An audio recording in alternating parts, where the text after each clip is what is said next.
नजरीन drama serial मेरे ही रहना में रूही कहती है सब सजाएं और महरूमियां मेरे ही हिस्से में आती हैं। अभी भी मुझे ही कसूरवार समझते हैं। वो समझते हैं कि मैं बीना का जानबूझकर ख्याल नहीं रखती। मैं चाहे बीना के लिए कुछ भी कर लूं, फिर भी किसी को मेरी कुर्बानियां नजर नहीं आती। दूसरी तरफ अन्नू कहती अम्मी रूही आ चुकी है। अंकल मुझे काफी नाराज लगते थे, कह रहे थे कि वो जानबूझकर बीना का ख्याल नहीं रख रही। मुझे डर है अगर रूही वजाहत देने में कामयाब हो गई तो हमने बदएतमादी की जितनी भी फिजा कायम की है वो सब बेकार हो जाएगी। आप कुछ देर बाद ऐसा करें कि रूही से बीना को फोन करवाएं कि वो किचन में पहुंचे। बीना किचन में होगी, ऊपर से जुनेद भाई भी बीना को काम करते देखेंगे। इसके बाद वो होगा जो हम चाहते हैं। अन्नू की मां रूही को कहती है इस बीना को तो काम ना करने का बहाना चाहिए था, सो से मिल गया।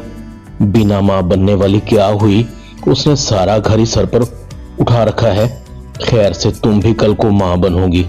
क्या बीना उस वक्त तुम्हारे लिए भी इतनी कुर्बानियां देगी? उसे कुछ भी नहीं है, बस जुनेद के सामने ड्रामा कर देती है। उसका ड्रामा सबको दिखता है। बुरा ना मनाना रूही बेटा, बीना बहुत चालाक और कामचोर है।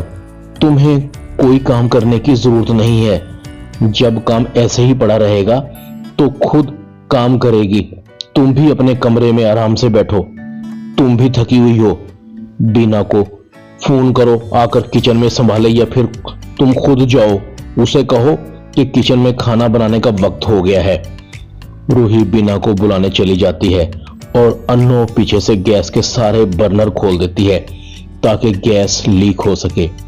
बीना किचन में आती है, हर तरफ गैस की बदबू थी। इतने में जुनेद भी आ जाता है। बीना तुम किचन में हो, मैंने तुम्हें काम से मना किया था। जुनेद कहता है ये गैस की बदबू कहां से आ रही है? जुनेद देखता है गैस के सारे बर्नर खुले हुए थे।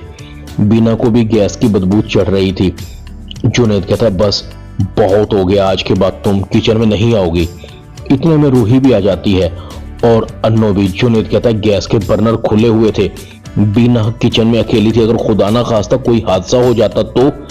अन्नू फौरन कहती है जहां तक मुझे याद है कि किचन में से तो तुम गई थी रूही, बर्नर तुमने ही खुले छोड़े होंगे। अगर खुदा ना खास्ता यहाँ बीना भाभी को कोई बड़ा हादसा हो जाता। हैरत हो रही है मुझे, तुम जैसी बहन जो बीना को अपनी बेटी कहती है उसके साथ मुखलिस नहीं है। रूही परेशान खड़ी थी। मैंने कुछ नहीं किया, मैं तो अच्छी तरह से बर्नर बंद करके गई थी। मुझे नहीं पता ये बर्नर मेरे जाने के बाद किसने खोले हैं। जुनेद और बीना गुस्से से किचन से चले जाते हैं। रूही बीना को कहती है तुम भी यही समझती हो कि ये मैंने किया है तो फिर ठीक है। अगर मैं बुरी हूं तो अब तुम्हें बुरी बनकर दिखाऊंगी। छोटी बहू होने के नाते तुमसे सारे अख्तियार छीन कर रहूंगी, समझी तुम? अब मुझसे किसी अच्छाई की उम्मीद मत रखना। बीना कहती आप मेरी बहन हैं, हम एक खून हैं। मैं आप पर किस तरह शक कर सकती हूँ? मुझे पता है आप कभी भी मेरा बुरा नहीं सोचेंगी। रूही चली जाती है। बीना का सर चकराने लगता है। बीना जमीन पर गिर जाती है। जुनेद बीना को जमीन पर गिरे हुए देखकर अपनी मां को आवाज देता है। सब घर वाले आ जाते हैं।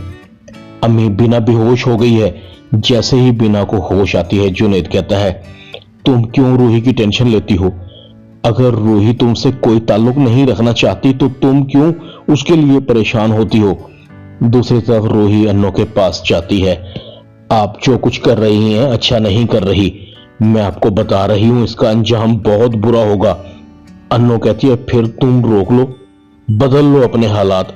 अन्नू जैसे ही असद को देखती है रूही तुम मुझ पर क्यों इल्जाम लगा रही हो? मैं तुम दोनों बहनों के दरमियान क्यों दूरियां पैदा करूंगी? मुझे तो तुम दोनों बहनें ही बराबर हो। ये घर मेरे भाइयों का है और मुझे अपने भाई अपनी जान से भी प्यारे हैं। तुम मुझे इनका दुश्मन क्यों समझती हो कि मैं तुम्हें इस घर से निकालना चाहती हूँ? रूही हैरान हो रही थी। अचानक से असद की आवाज आती है रूही ये क्या बदतमीजी है? तुम अन्नू को अपना दुश्मन समझती हो? तुम्हें शर्म आनी चाहिए। तुम अपने कमरे में चलो, मैं तुमसे बात करता हूं। असद चला जाता है। अन्नू खड़ी मुस्कुरा रही थी। तुम दोनों बहनों की बर्बादी लिखी जा चुकी है। मैं तुम्हें अपने घर से निकाल कर रहूंगी।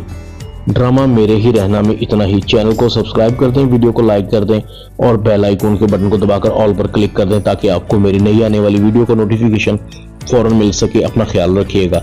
अल्लाह हाफिज।